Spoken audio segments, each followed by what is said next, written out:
With a little love and some tenderness, we'll walk upon the water, we'll rise above the mess, Hootie and the Blowfish, Brown University, Ballgame, Flicky, Chopper. There's a lot to unpack on episode 118, Talkin' Shop Podcast. Let's start top left with the Chopperooski, beard, bandana combo. And where do we find you today, buddy? You look like you got some new surroundings. Yeah, I am at the old hitting factory here in Marana, Arizona, right off the 10 freeway, and we've got some elite athletic training, EAT for short. Nice little acronym salute there. But yeah, we're in here. Boys are getting after it, and I'm doing two things at once. I'm loving it.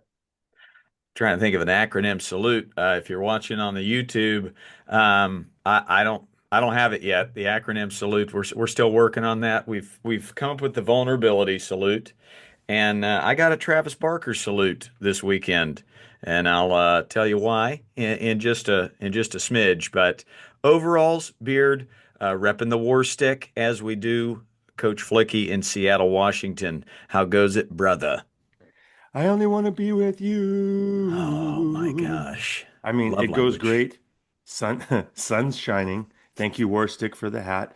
Coach, if we could work on a Dickies overall sponsorship, I'm just don't say no right away because I know in North Carolina we could actually coach an entire season in overalls in North Carolina. It would be okay. So just an idea for the coffers. Chopper, great to see the new digs. Coach, great to see you. I saw on the social webs, it seemed like you had a what I would call like a medium to average weekend. Like it's pretty. Just Yeah, it's kind of like kind of like a just a soft fade into a front right pin. Like starting about 10 yards left of the pin, then just starts to softly fade, get a little ground fade, and then bang right in the hole. Let's get right to it. I went to a college called Brown University, and I played baseball there, and I think they were the best 4 years of my life. Why? Not the academics, not even close, and not even the athletic part. It was the relationships, the friendships. And I think this is pretty rare. What I have, I have a core group of about 12 friends, some baseball players, some football players, hockey, track and field, like a lot of athletes. And we stay in such close touch that all of our better halves, our spouses, are now friends. We gather hopefully once a year to hang out, and we just had our 20-year college reunion where everybody was in Providence, Rhode Island, and oh yeah, my college band, Lush. A couple of baseball players started a band back in 2002. Doug Lowe, Papa Ballgame, shipped my drum set from North Carolina to the school post office, which was two doors down from the underground where we played our first gig. And that was 2002. We got together, we rehearsed for about 5 minutes, and we got out there in front of four, five, what felt like million people, but it might have been 100 or 1,000. And we rocked faces. We just did. And we played a little Jenny Jenny. We played some Jack White. We played a little Tom Petty, Sublime.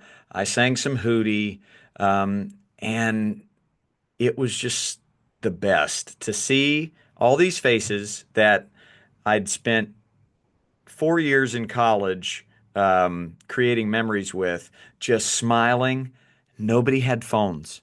Only my wife, Mrs. Ballgame, held a phone, documented the whole thing.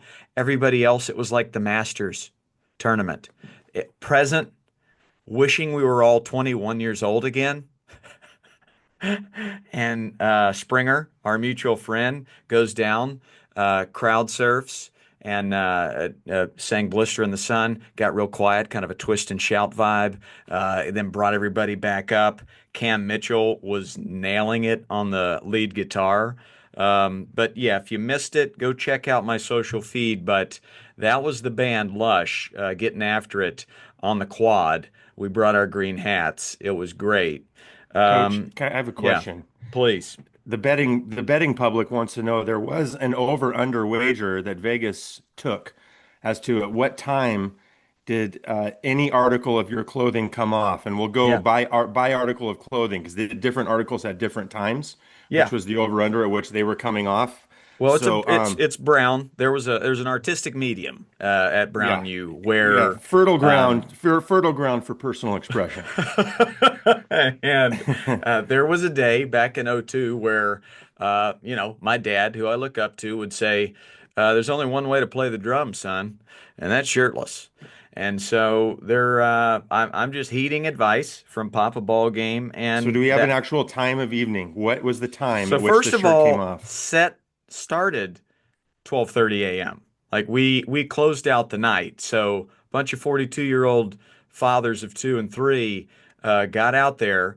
There might have been a couple energy drinks pregame to get us going. It was cool. It was wet. It was like 49 degrees, but we were all bound and determined to let it rip. Class of 2005, they all coffeed up and got themselves ready to go. Started with my Jeff Nichols t-shirt, and you'll just have to go look online for that one, but it is something to see. Jeff Nichols cutoff t-shirt, jorts, of course, and a blazer. Um,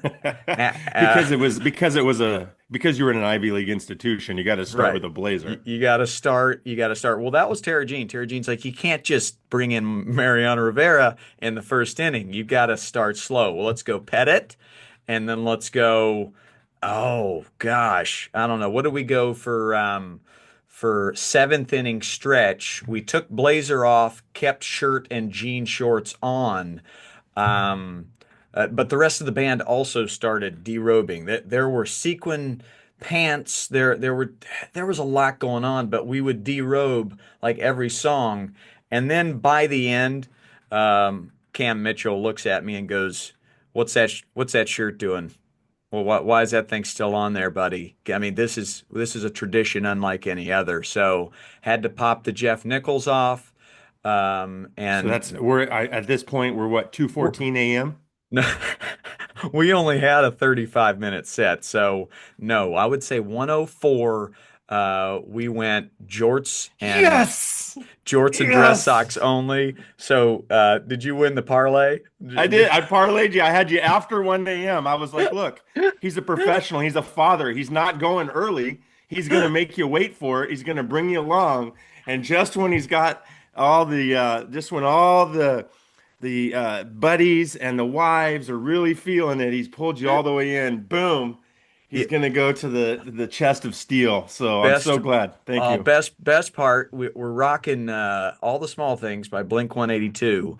I look in front of me to my right, and it's like class of 1980, probably. I mean, he's a good 70 years old. Absolutely still, standing still with the biggest smile. Like, I don't think he could have been more peaceful and happy as that moment right there. And then I look behind me, there's a 9-year-old, obviously the son of somebody, rocking out, dancing like the dancer for the Mighty Mighty Boss Tones. If you've ever seen a Boss Tone show, he just goes. And this kid was singing every every word to All the Small Things. Shout out to his parents and Middle by Jimmy Eat World. Knew every single word. So all that to say, I, Jimmy Ballgame and Lush was back, and I threw this caption up yesterday in the social medias because I am a man of the people. I like to advise. I like to give advice. Here was my advice: go to college. Am I still paying for it? Yes, still paying off college. Who cares? But go to college and prioritize friendship, prioritize relationships and memories. Um, it's just so cool to now be on the other end of it, traveling around the country, staying at all these people's guest rooms, uh, and coaching their kids, and having a milk when the kids go to bed and reminiscing about old times. It's so good, and the text thread we have, which is called Brown Bedrock, yeah, get with that. Brown Bedrock thread has been hopping with like, guys, it's so different. It's so unique that we actually love each other and keep in touch. But we're going to have to go through a lot of great things and a lot of challenging things, and we get to do it together. So, Flick Money, I go back to asking you what's the meaning of life 20 some years ago, and you said, um, attend every wedding and every concert you possibly can and prioritize friendship and relationship. So, oh, man, felt good. I felt like I needed some code words throughout the weekend. Like I'm getting a little too golden retriever energy here. Got to calm down. But yeah, what say ye guys? Flick Money, we unpacked Brown U. Uh, I mean, congratulations. I'm jealous. It's been a minute since I've got 35 minutes of of an attention hit that big. I mean, that's straight. That's dopamine, serotonin, oxytocin. I don't even know what the brain's all doing there, but it's a lot. So congratulations. Big love to Lush, Cam Mitchell. Shout outs to Coach Cam. Shout out Coach Springer, Coach Dan Spring, and love it, man. Love it. Uh, Any Pearl Jam make it into the set? Does Seattle folks want to know? Had to keep her tight, so we could have. We have nine in the back pocket, but also shout out to Evan Hammer, our barefoot bassist, who lined everything up and always does. Whenever we go back to Brown and rock those reunion shows, he dials in everything. So, oh man, learn an instrument, kids. If you're listening to this with your dad in the car or the truck, learn an instrument because this 42-year-old man feels like a child when I'm behind a drum kit in jean shorts, obviously, and a blazer, wailing to Seven Nation Army. Two shout outs. We do a shout out of the week every week here. This is episode 118. It's May 20 something. We're basically into summer. Summer camp starts in 2 weeks. Get ready if you're in Southern California. We're just going to play ball all summer, 8 weeks at camp. Flick Money will be down for a week in mid-July, rocking out. Um, but this comes from Coach Dogpile, who, friend of the pod, came on the pod what seems to be years ago, but I've coached his sons for about a decade. You know what coaching is all about? It's when the 8-year-old twins that gave you the most challenges during the season give you the longest, most sincere hug when they see you at the end of season pool party. Bang! Sound of ball hitting bat like the end of the pod. Sincerely, Coach Dogpile. I mean, if that doesn't get you an attaboy right there, it fires me up. I know it fires you two up. But Chopper, let's go to you there because there are there are always challenging kids on our teams, but at the end of it all, they're the ones who seem to soak up the most and get the most out of what you put down. Yeah, it just comes back to just your goal being making memories. And wins are going to come, wins are going to go. But how many memories can you make, lasting memories, especially with youngsters? So coaches have patience, explore when the younglings want to explore. Like, don't be so set on your practice plan. And yeah, that is by far the most rewarding. We all know this.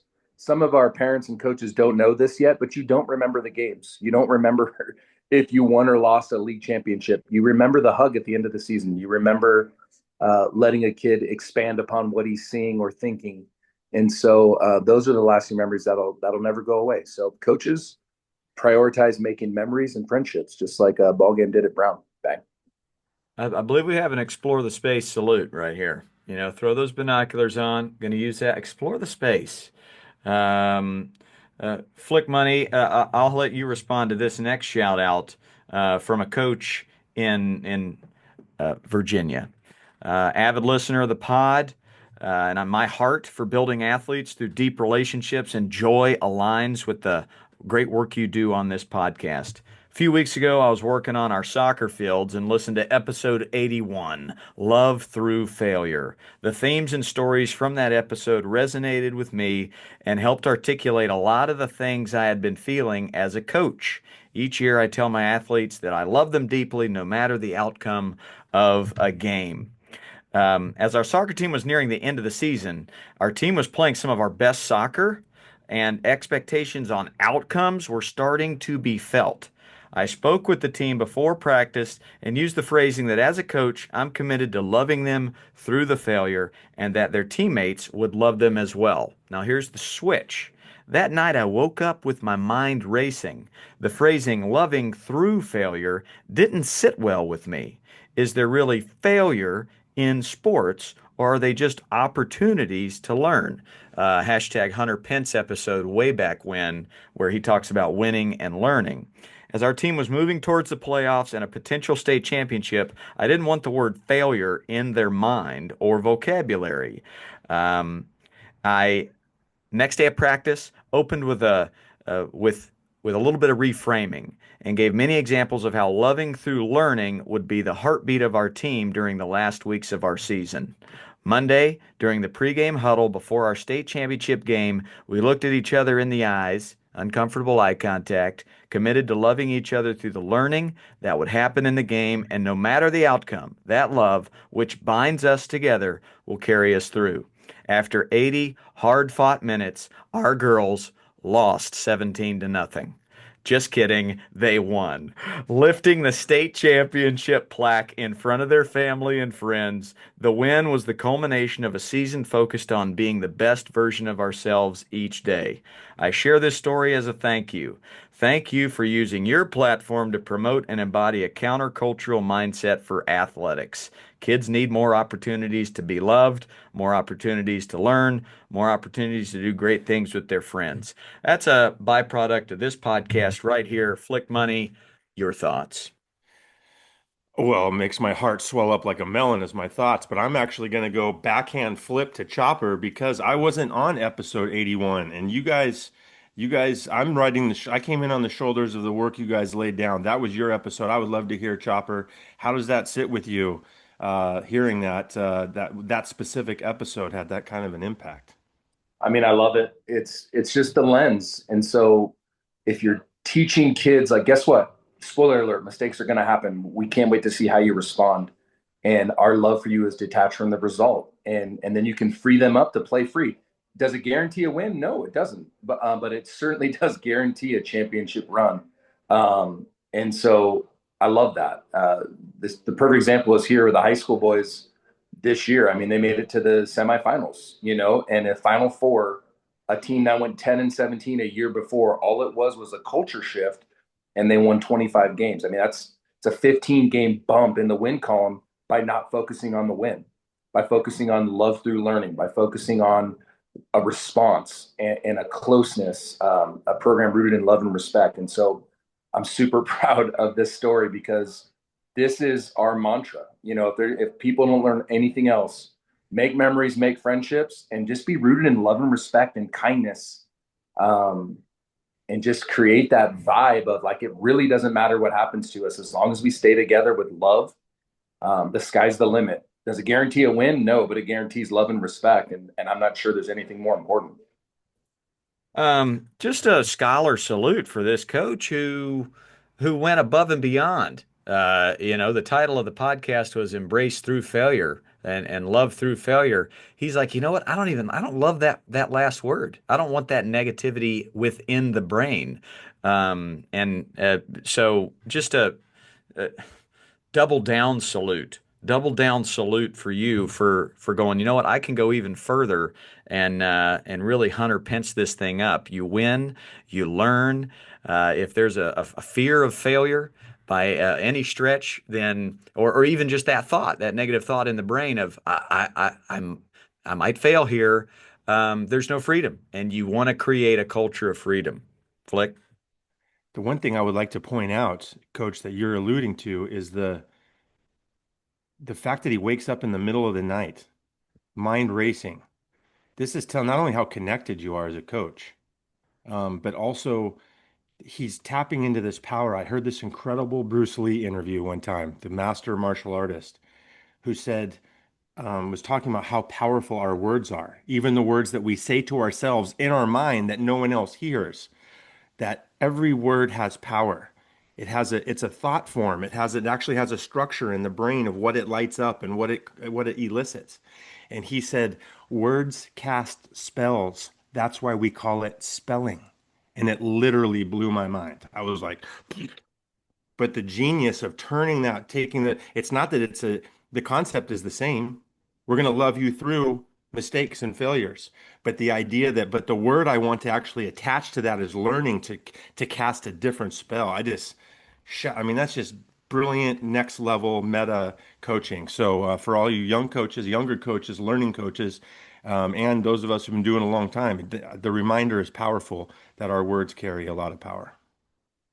Beautifully put. I look at the numbers of this pod. I see that we have an exact number of listeners each and every week. So you guys who come in, you get your work in with your headphones, listening to this pod weekly. You know who you are. You're legit and you're awesome. And I'm just leadership salute to you because. We learn just as much from you guys when you throw your emails at us and your questions. Thank you, thank you, thank you for understanding this that coaching youth sports is incredibly thankless, but also incredibly impactful. Maybe the most impactful job you'll ever have. We're going to start with a Patreon question. A subscriber of the pod. If you want to subscribe to Patreon, patreon.com/chop and ball game, keeping the lights on. I want to give a shout out to you guys. If any of these folks need a one-on-one therapy session on how to coach, provide your emails. Flick Money, start with you, then Chopper, and they can contact you about getting some sessions. Yeah, just my name, Coach, Seanflikke, all one word, Sean Flicky at Gmail. I've been getting a lot of questions around some of the stuff we've been putting up around neurodivergence, working with kids that are outside of or non-neurotypical, challenging families, challenging personalities, when coaching your own children, when the emotional reactions are big, like a lot of that stuff is, I really enjoy working on the inner world of the human, whether that's an adult or a child. So, big love. If you got questions on building a culture, specifically in that elite space, that high school space, Chaparooski's been doing it forever, including Dodgers and Giants clubhouses, World Series hashtag. What do you got there, Chopper? Baseball at chadchop.com. Baseball at chadchop.com. Hit me up, bang. I am going to start with this one. It came in recently and it hit me. I'm like, ooh, this is a good one, and we need to talk about it. So, um, this is a girls baseball team. Wondering your opinion on all-star teams. I'm being pressured by the other coach of our city's girls baseball team to put in a select team for a local tournament. This would mean leaving out over half my current team. I'm having a crisis of conscience about it because I've always believed in creating inclusive opportunities rather than selecting only the top tier athletes, even if that sometimes means prioritizing participation over performance. I want to foster a love of the game, and I want the girls to come back year after year. I believe creating an all-star team sabotages all of that progress. This is such a good one because you're getting to a point, and we don't have the exact age, but it seems like we're getting into that 12, 13, that range where there becomes a divide. So. Whew. Flick Money, we'll start with you on this one. Advice for this coach who, as we all do, wants the best of both worlds. I love how much this coach is obviously connected to the players, connected to their hearts. I'm concerned how this is going to land for the kids that players that don't get an opportunity to move on, and what's the impact. That's called empathy, and that's a beautiful thing. That's probably what makes you a great coach. I think you get the both and. I think you get the connection, you get the team bonding with your team, and you talk to your team about this is how the sports world moves. There are going to be opportunities for players whose skills match, who meet that moment and meet that requirement. If you're not there yet, then put a target on that. Circle your calendar for next year, put a target on it, and go win one of those spots. But we want to give just the honesty of we want to give players whose skills match the moment an opportunity to see what it looks like at the sort of the next tick up the skill ladder as a way to promote their growth. I think that it can be framed in a way that's a win-win. Let's have both and let's make it a team bonding. Let's get those girls who aren't at the on the All-Star team to come support them for the games. Be the ones cheering on their teammates. How awesome is that that they get this opportunity? For me, it could be a culture builder. Now I understand the fear, but I would challenge you not to move in fear, to see this as creating more opportunities for people to play. And if those girls who are mad or frustrated, first thing I would say as a coach, if you're seething right now, if this is getting in, if this is hitting you in the belly, then I'll be here at 9 a.m. on Saturday morning to do extra work with anyone who wants to start the process of building your skills so that you get to earn one of those spots in the future. Let's make sure that they understand this is out there for them as well. Great points there. It made me think of the Coach Rack episode. Go back and listen to the Coach Rack episode where we talk about kids that don't make the high school team. And I know you're going to do this because I can empathy salute. I can tell you're already connected to the players. But let's say you start this select team, this additional team. Those kids that don't make it, you're going to provide more playing time for them on, let's call this the recreation team, right? And then B, provide bullet points of what can they do to possibly make this team next year. Now, I don't know the wording or the verbiage you could use, the select team, the advanced team, the more experienced team, single A, double A, triple A, without it being demeaning towards the kids that don't make that team. But if you have the time, coach, to have two teams going, I think you're going to create better opportunities for both sides because it's more playing time for the newcomers and it's more challenging competition for the advanced players. So, Chopper, I'll throw it to you. You've had to make cuts a lot. Yeah, good terminology to use instead of saying weaknesses is say areas of growth. And so got that from the Dodgers. So when they're talking to players, they say strengths and areas of growth. Goes back to what Flick Money said. Everything we're saying with our words is casting a spell. So you can phrase it in that positive way of, hey, girls, here's the areas of growth that if you want to be on that select team next year. But I completely agree with what you both have said. Um, you don't want the girls that are more advanced, you want to still challenge them and you have to. And so your empathy for those that aren't quite there yet on their journey shouldn't affect the gals that are there. And so you want to be able to to inspire both, and that's how you do that with those teams. So that would be something that I would obviously recommend or agree with you guys. And on that note, I've got to go. The doors are opening at the Hitting Factory. So you guys have a great day. Love you both. I'm out. Bang. Yay, the old heart out for Chopper. Atta boy, rake, and go get him today at that factory, my brother. Um, yeah, just that you pose this question and the way you pose this question, your heart is in the right place, and there. I'm not sure the age here. Obviously, if this is 6, 7, 8 year old, we might want to take our foot off the gas. But there comes a point in that 11, 12, 13 range where kids need to learn this life lesson that they're not always going to get what they want, and they might have to work double hard to get that spot, and they still might not get it. But again, valuable life lesson of trying to earn your keep. And this is that both and world where you can do both. You can be inclusive and you can care.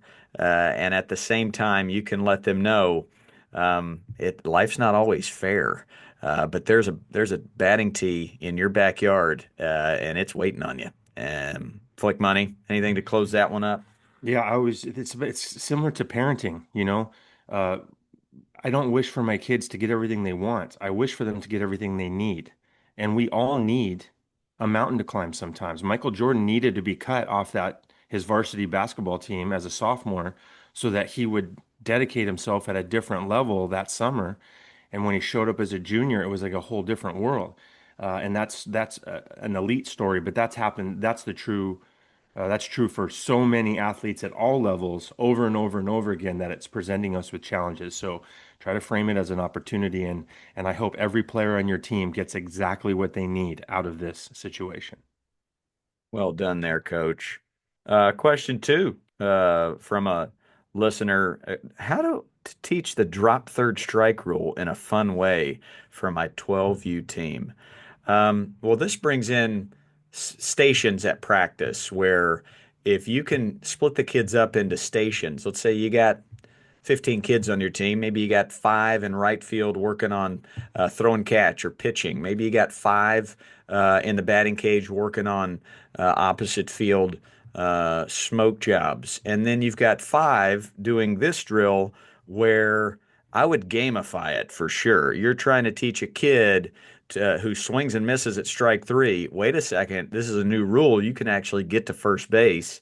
You have your catchers out there. They're working on blocking balls and trying. You have a coach pitching grounders basically, and you have a station where not only is the catcher working on blocking tough pitches, but maybe you've got another coach or somebody else behind the catcher that can stop the ball when it goes past him, and then the catcher has a chance to sprint back and throw it to a first baseman, and it's like a game, defense versus offense, where they're learning, but they don't realize they're learning because there's a competition. So I think that could go for a lot of different stations at your practices. But man, kids love competitions. Try to gamify it and get two pronged, right? Two birds with one stone here. Catchers are getting work on their blocking technique, and the hitters are figuring out that rule. Money? Yeah, I'm gonna jump on your shoulders. Great idea, coach. And I'm gonna add, if you had someone fake pitching and you use soft balls, hard Nerf balls, something soft and squishy, you have the hitter, no bat, standing in the batter's box. They're tracking a pitch, right? The catcher actually has no glove. We're gonna make him go bare hand. So they're gonna track it if it hits the whether it's a strike or whether it was in the dirt. So you're right, the catcher can work on blocking, but if they just miss it because they didn't barehand catch it, as soon as that ball hits the ground, that runner gets to take off running. Then it becomes the catcher gets to jump up and try to peg the runner going to first with the squishy ball. So it's like if we can add to that layer of competition. I think if you're talking about 12-year-old boys, I would be so fired up to play a game. I'm left-handed, so I never got to be involved in the catching drills. I missed out on that. But if you told me as a base runner that I get to compete with the catchers, and if they hit me, I do sit-ups whatever, keep points, make it fun. Then I think I would be a way to engage me. And the other thing, coach, I'm talking to the career hit by pitch leader at Brown. The pitcher can mix in with those soft squishies. The pitcher can mix in some high end tighties and work on rolling your shoulder in and getting hit by the pitch in the same drill. So we're working on three things now. We're working on how to get hit by a pitch in a safe way. Catcher working on blocking and catching and throwing the first, and the hitter working on tracking and getting out of the box on a drop third strike. And I think it's awesome. Beautiful. Snowball right there, right? It started as one thing and you snowballed into teaching three different things in one drill. Sidebar. I understand why lefties don't play third base, right? That there is a transition of fielding the ball and having to make that turn um, uh, to throw it over to first base or second base. But catchers, why not?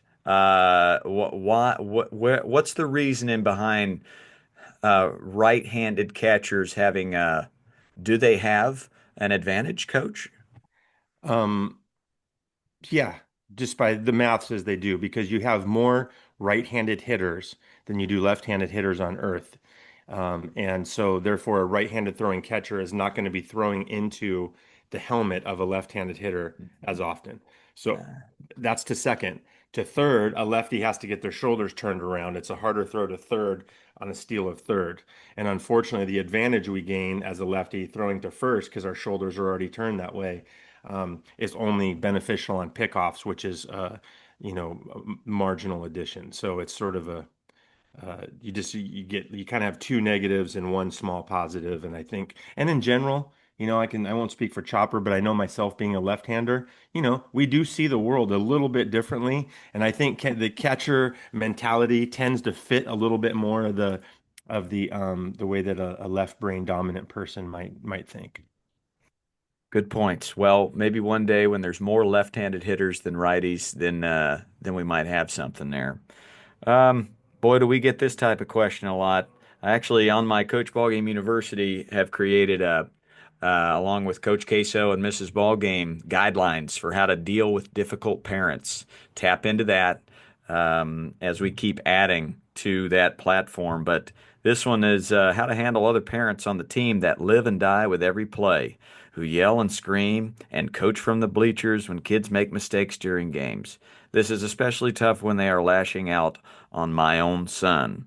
Between baseball and hockey, there is usually at least 1 to 2 parents on our son's team that are nuts. Other than sitting in the outfield or someplace else by myself during games, how can I not lose enjoyment watching my son play when other parents ruin the experience? I find myself not wanting to interact with fellow parents on the team. Um, well, I can give you the stock answer, my friend, of what we've kind of answered this question with, and that is the build trust factor. As little as you want, I know you don't want to do this, but is there a way that 1 or 2 parents on your team, um, could you invite them for a cup of coffee, or maybe invite them to your lawn chair behind the left field fence and just build trust with them? That's um, For me as a coach, it's kind of like that disruptive kid. Like, how much bandwidth do I have to take the time, have some one-on-one time with them, build trust, find out why they are the way they are, listen to their story, and then navigate when to drop a truth bomb. But maybe you find out their love language. You meet them at the beginning of the year barbecue, and right away you feel the anxiety and the energy, and you're like, oh boy. Obviously, we lead by example, and they're seeing you be very relaxed during games and practices, but it's still not working. So, can you build that trust before you drop a truth bomb? And for me, the truth bomb is not a bomb. It's just a, hey man, I don't see your approach as productive. I appreciate your energy, and I know your intentions are good, but I don't think these kids play better because of your anxiety. Flick money. Great points. I'm going to build on that. Um, no meaningful learning is going to happen without a connection. So to coach ball games, to your point, that's we make the connection first.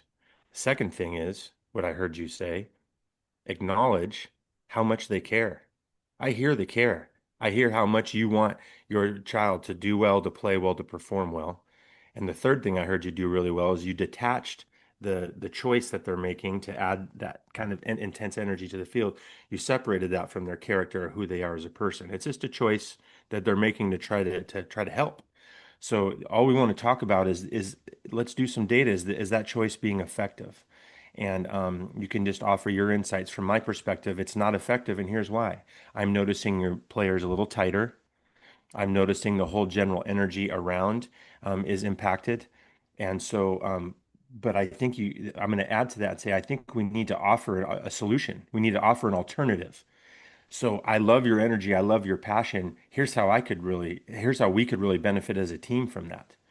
And try to engage them in some way. Maybe they'd be willing to um, your be in the dugout with you and be in charge of making sure the team's always cheering for their teammates, right? If you want energy onto the field to influence the game in a good way, it's positive energy, it's support that lifts people. That's why In those big moments, quote unquote, we've watched in professional sports our whole lives. When the crowd gets into it, why is home field advantage an advantage? Because positive energy has a power to it. So maybe you can teach them to be your dugout captain. Let's get some energy going, and that's a way that they could use it. Maybe if they're like, no, it's not me. I'm not really into that whole thing.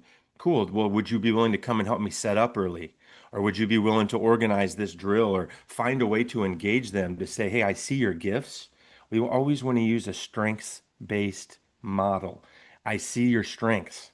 It's just that your intention here is good. It's just that I would say that the data says we need to channel it in a different way. And then it depersonalizes it. It's not, you don't get into a battle with them. Now, what we don't know is what's this person's level of awareness, self-awareness, and understanding. Are they able to access it?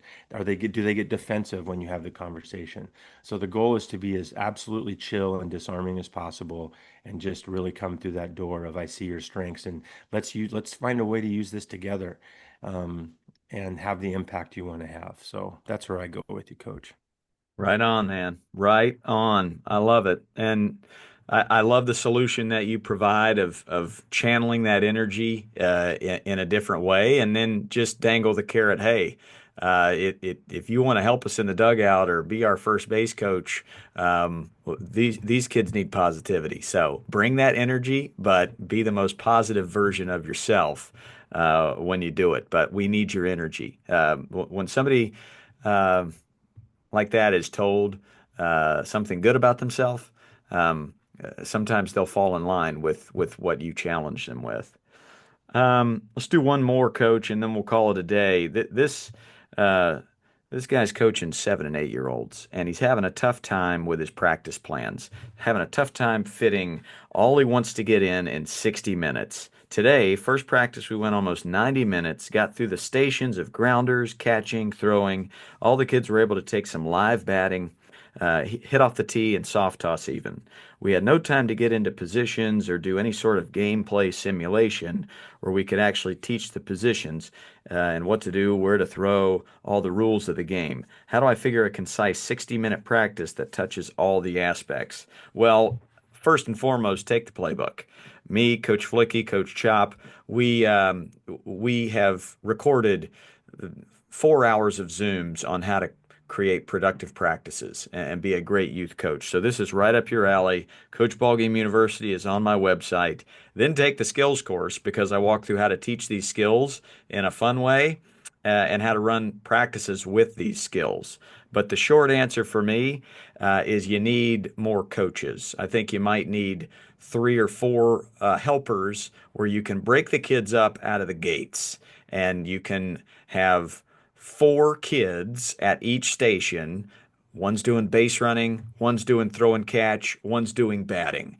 And you rotate through those with all that movement, with that low coach to player ratio, you can run through those in about 5, 7 minutes. Maybe a water break in between, a staring contest, an attaboy challenge, but you're through 3 skills in, let's call it 30 minutes. That leaves another 30 for some sort of fast paced, upbeat scrimmage. And if you're teaching rules of the game, how to cover, where to throw the ball when you get it, it doesn't have to be kid pitch, kid catch. It can be the use of a kickball. Play the game of kickball and teach how to move towards the ball, how to cover, how to back up, have kids switch positions. Maybe use a volleyball and a bat and play volleyball baseball. I've implemented a pickleball paddle, self toss a foam ball and hit it with the paddle, and then simulate a game that way.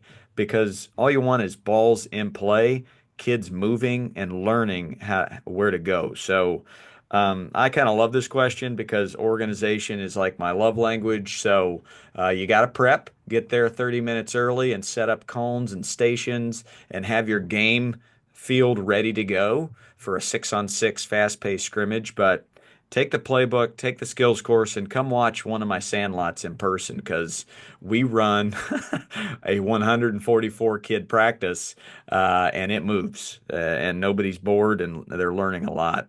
Flick Money, what do you got? No, I love it. I think the innovative way to do it is that as you're doing your station rotations, is to have a station that's dedicated to a pared down, smaller field version of the game.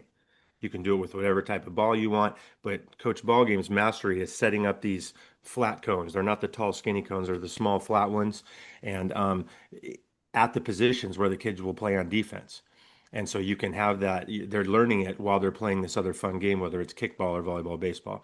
And then in the middle of that, the person, the coach that's responsible for that station, or if it's you, then you can do little quizzes. Okay, T-Bone, where's shortstop? Run out and show me shortstop. If he runs out, everyone gets 5 points, and you can have them learn by sprinting out.